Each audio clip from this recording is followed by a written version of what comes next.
All right, this is for the Unit 3 review. So first thing, tell me 3 things about each type of system. So let's draw a little picture of what this looks like. Okay, a couple different things. On this one, we've got different slopes.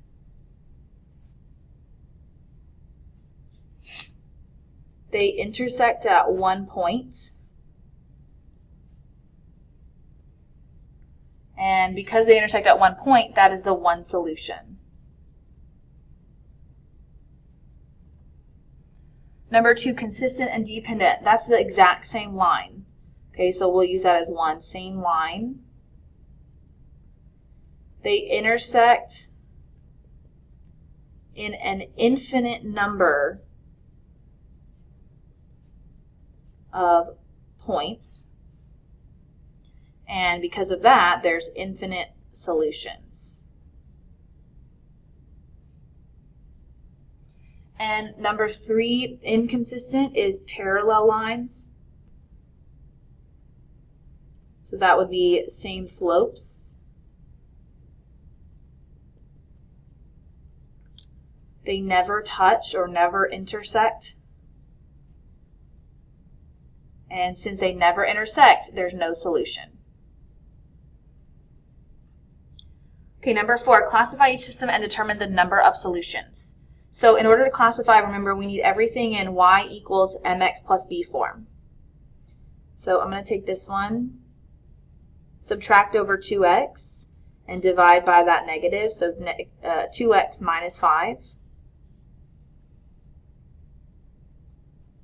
And this one I'll subtract over the x, divide by 3, so negative 1/3 x minus 8/3. Okay, we look at the slopes. So 2 and negative 1/3, they're different. So I classify this as independent, consistent, and one solution. Number 5, this is already done for me, so I just need to do the second one. The slope of that one's negative 2. So subtract over 4x.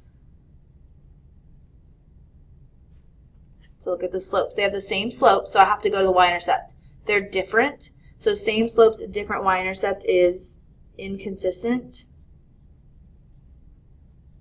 and no solution.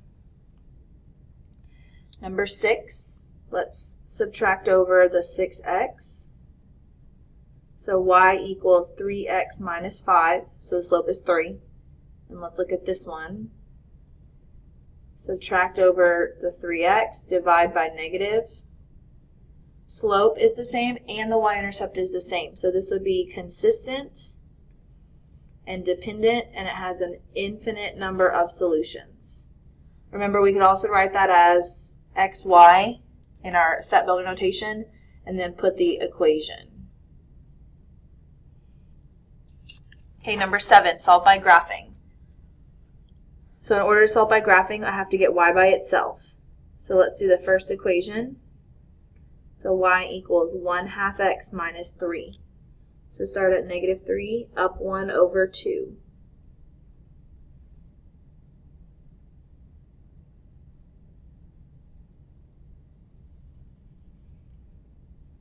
And then the second one, subtract over the 3x.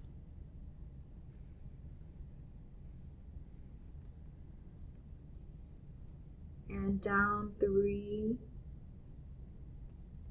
over 1. So we can see where they cross at 2, negative 2. And this is a independent and consistent system. Okay, number 8. I'm going to graph this one first. So positive 2, down 1, 2, 3, 4, 5, 6, and over 1. 1, 2, 3, 4, 5, 6. 1, 2, 3, 4, 5, 6. And I'll solve for y on this one. So subtract x over, multiply by 6. So y equals negative 6x minus 6. So I start at negative 6. 1, 2, 3, 4, 5, 6. 1, 2, 3, 6. And if you look at the slopes are the same.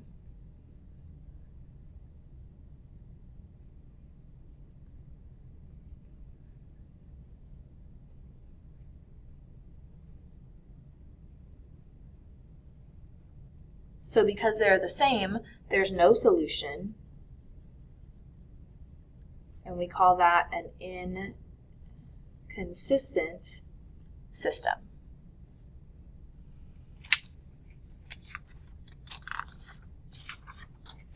Okay, number 9. Solve by graphing. So let's graph this first. So start at positive 2, down 1, 2, 3, 1, 1, 2, 3.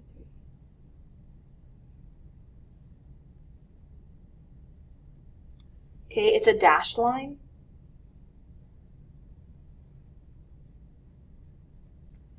Okay, I look at this, it's less than. I don't know if we've talked about this. Greater than, I'm going to jump up. Less than, I'm going to jump down. So what I tell you guys is to plug in 0, 0 because you can always be sure. This is kind of a trick that Ms. Hergenrather uses. So when I look at this and I see it's less than, go to any point on the graph, like I'll go right here, and jump down. Okay, because I jump down, I'm on this side of the line. All of this is the solution set for that line. Okay, and then I'll do the second one. So I'm going to divide everything by 2.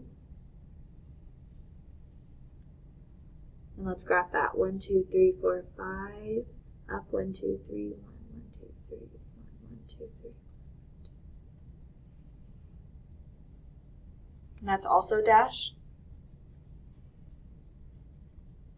Okay, so this is greater than, so I'm going to jump up. So I go to any point on the line, I jump up. So everything up here gets shaded. And then I'm going to darken the solution area, which is all of this. So I'm looking at a couple things here. I'm going to look at your equations over here, your inequalities, make sure those are correct. Then I'm going to check your lines and then check the shaded area. Okay, number 10. This one's done for us. So positive 4 up 2 over 1.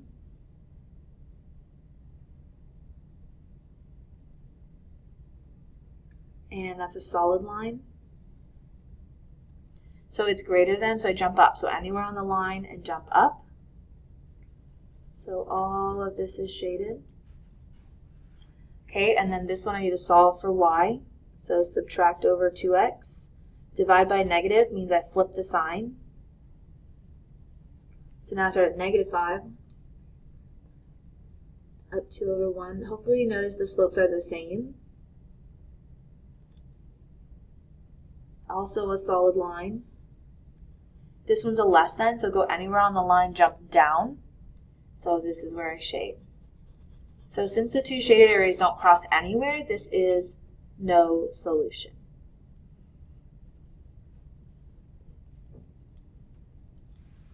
Okay, number 11. We did one like this in our notes, so let's start with the absolute value one here. Okay, the absolute value is isolated, so now I split it up. X minus 4 is less than 3, and x minus 4 is greater than negative 3. So add 4 over and I get 7. Add 4 over here and I get positive 1. So x is less than 7 and greater than 1. So here's 1. It's a dashed line.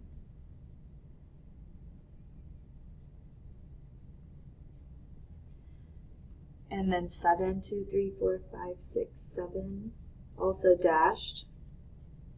So greater than 1, less than 7. So I'm going to shade in between the two lines.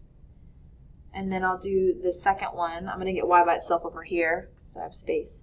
Negative 6y is greater than or equal to negative 2x minus 24. Divide by negative 6, which means I flip the sign. 1/3 x plus 4. So start at positive 4. I'm going to go up 1 over 3.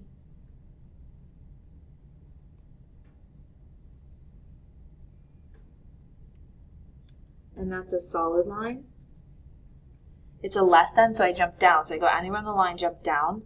So everything under the line is shaded. And then you can see this darkened area is all of this. Okay, number 12, solve by substitution. So this one already, y is by itself, so I'm going to take this and put it into this y. So 2 times 3 halves x minus 2 minus x equals 2. So this becomes 3x minus 6, minus 4 minus x equals 2, which is 2x. I'm going to add over the 4, which is 6, so x equals 3. Okay, plug that back in. Y equals 3/2 times 3 minus 2. And you have calculators here, so you can plug that in. Y equals 5/2. Remember, you can verify your answer by plugging the x and y back into the original system up here.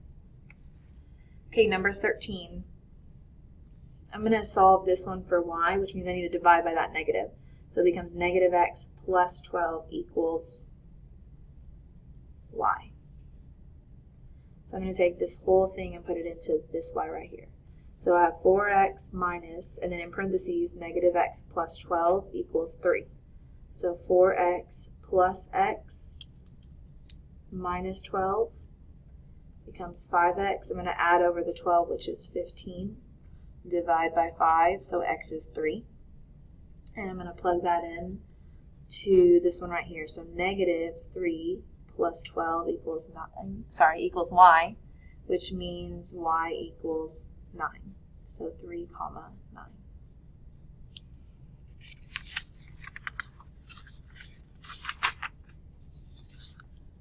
Okay, solving by elimination.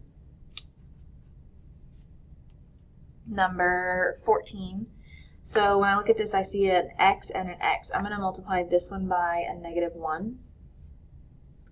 So now I have negative x minus 5y equals negative 5.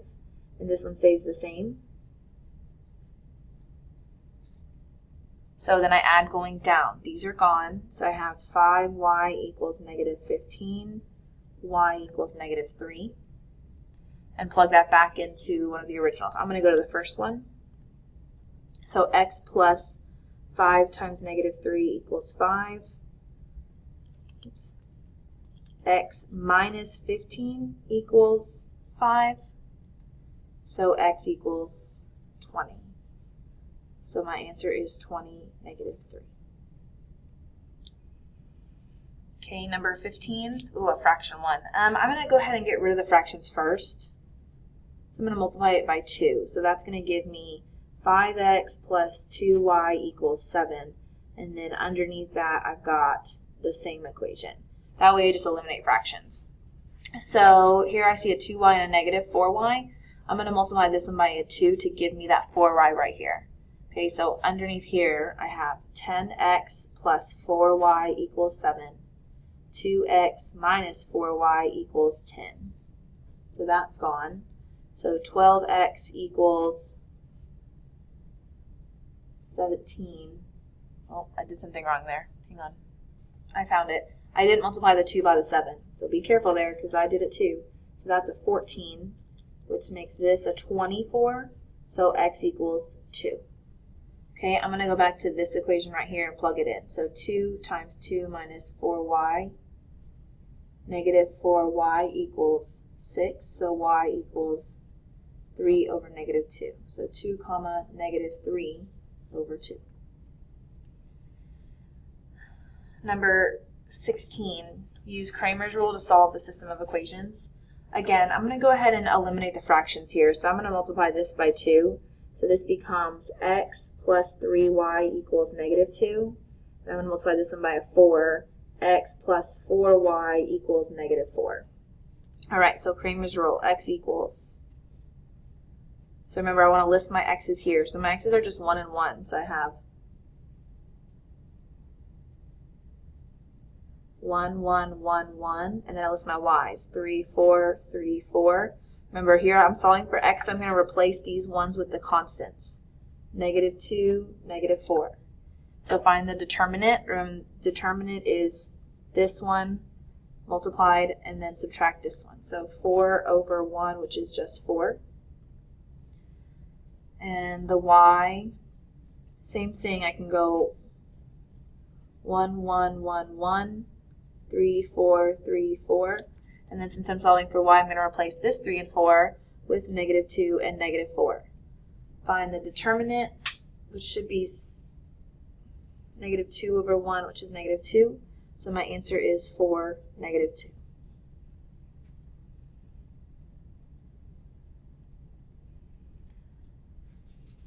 Okay, number 18. I'm going to have to do number 18 on the back.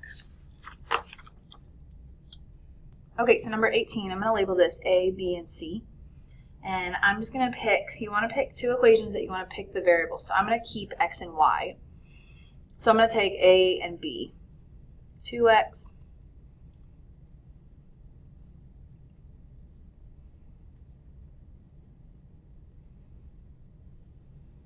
and this is nice because these already cancel. So 6X plus Z equals 16. Okay, so I need that one. And then, let's see, what else can I take? I'll take A and C.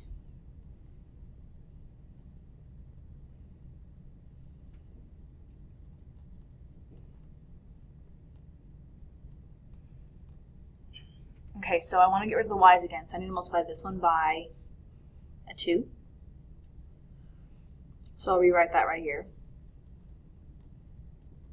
So negative 6x minus 2y. So the y's cancel.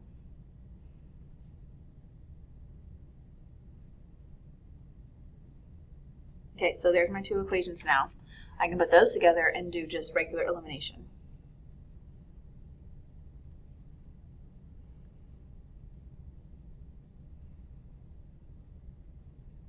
So let's see, I can get rid of the z's by multiplying this one by negative 5.